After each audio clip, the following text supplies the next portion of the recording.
যে কারণে সোহানার নাম মান্নাত রাখতে চেয়েছিলেন শাহরুখ। দিল্লি থেকে এসে বলিউডের বাদশাহ হয়ে উঠেছেন কিং খান।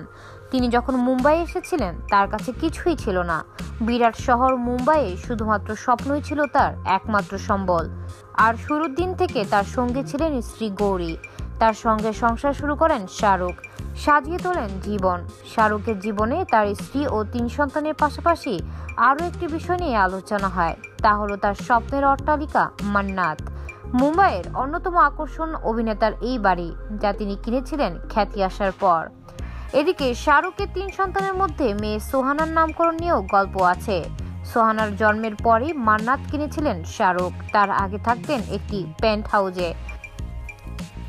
সাক্ষাৎকারে শাহরুখ মান্নাত নিয়ে কথা বলতে গিয়ে জানিয়েছিলেন, তিনি প্রথমে মেয়ে সোহানার নাম রাখতে চেয়েছিলেন মান্নাত।